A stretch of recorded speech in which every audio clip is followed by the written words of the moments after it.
Accounting no problem में आपका स्वागत है। मैं हूं आरती।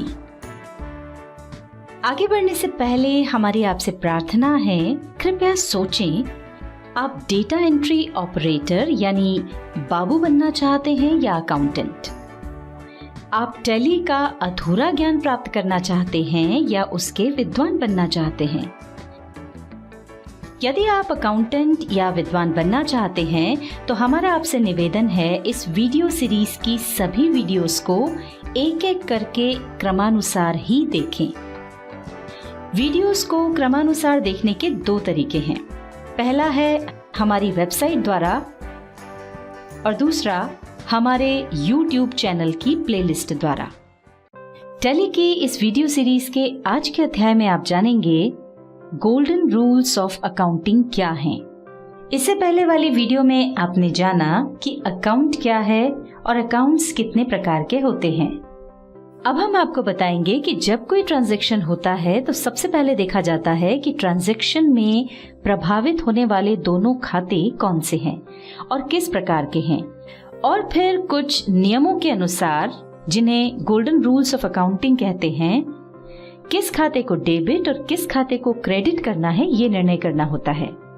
जैसा कि हमने आपको पिछली वीडियो में बताया था कि खाते 3 प्रकार के होते हैं, तो आइए पहले इन तीनों टाइप के खातों के लिए गोल्डन रूल्स ऑफ अकाउंटिंग को समझ लेते हैं। सबसे पहले देखते हैं व्यक्तिगत खातों के लिए नियम, यानी रूल्स फॉर पर्सनल अकाउंट्स। ये नियम है, पाने वाले को डेबिट करो, यानी डेबिट द रिसीवर, और देने वाले को क्रेडिट करो, यानी क्रेडिट द गिवर। वास्तविक खातों के लिए नियम है, जो वस्तु व्यापार में आए उसे डेबिट करो, मतलब डेबिट व्हाट कम्स इन, और जो वस्तु व्यापार से जाए उसे क्रेडिट करो, यानी क्रेडिट व्हाट गोज आउट।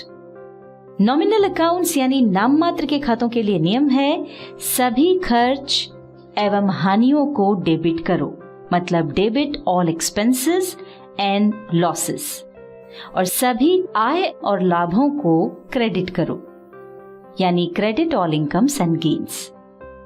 अभी जो हमने गोल्डन रूल्स बताए उनमें जो टर्म्स आई हैं उसमें से इनकम और एक्सपेंसेस के बारे में हम पहले ही बता चुके हैं। अब हम लॉसेस और गेन्स के बारे में बता देते हैं।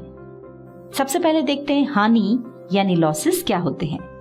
जब व्यय या खर्च मतलब एक्सपेंसेस राजस्व यानी रेवेन्यू से अधिक होते हैं तो व्यय का आधिक्य यानी ज्यादा खर्च हानि कहलाता है, जो पूंजी में वृद्धि की बजाय कमी करता है। इसे एक उदाहरण से समझ लेते हैं। मान लीजिए हमें रेवेन्यू के रूप में 10,000 रुपए प्राप्त हुए और इस रेवेन्यू को प्राप्त करने के लिए हमने 12,000 रुपए खर्च कर दिए। इसका मतलब ये हुआ कि हमें 2,000 रुपए की हानि हुई। पूंजी पर इसका प्रभाव ये होगा कि पहले हमारी पूंजी 1,00,000 रुपए थी, जो अब 2,000 रुपए घटकर 98,000 रह गई। अब लाभ क्या होता है ये समझ लेते हैं। जब राजस्व यानी रेवेन्यू व्यय यानी एक्सपेंसेस से अधिक होता है तो राजस्व की ये जो अधिकता है वो लाभ कहलाती है। ये एक प्रकार की मौद्रिक प्राप्ति है जो व्यवसाय के व्यवहार के फलस्वरूप प्राप्त होती है। जैसे हमें रेवेन्यू के रूप में 2,00,000 रुपए प्राप्त हुए और इस रेवेन्यू को प्राप्त करने के लिए हमने 1,50,000 रुपए खर्चा किए, तो इन दोनों का 50,000 रुपए का अंतर लाभ यानी प्रॉफिट कहलाएगा। पूंजी पर इसका प्रभाव ये होगा कि पहले हमारी पूंजी 1,00,000 रुपए थी, जो अब 50,000 रुपए बढ़कर 1,50,000 रुपए हो गई है। अब देखते हैं आमदनी यानी गेन्स क्या होते हैं। हमारे मुख्य व्यवसाय से प्राप्त होने वाले राजस्व को छोड़कर यदि कोई अन्य राजस्व प्राप्त होता है तो उसमें से मूल लागत कम करने के बाद जो बचता है वो गेन कहलाता है।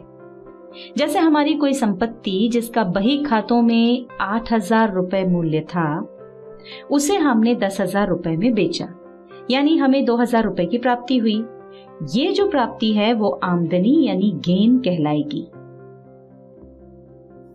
तो यहाँ आपने देखा कि आमदनी में राजस्व में से केवल कॉस्ट घटाई जाती है, जबकि लाभ निकालने के लिए राजस्व में से मूल लागत के साथ अन्य खर्चे भी घटाए जाते हैं। अभी आपने इस वीडियो में गोल्डन रूल्स ऑफ अकाउंटिंग के बारे में जाना। इसके बाद वाले वीडियो में हम इन नियमों का उपयोग करना और मैन्युअल अकाउंटिंग की प्रोसेस के अंतर्गत आने वाले जर्नल के बारे में बताएंगे।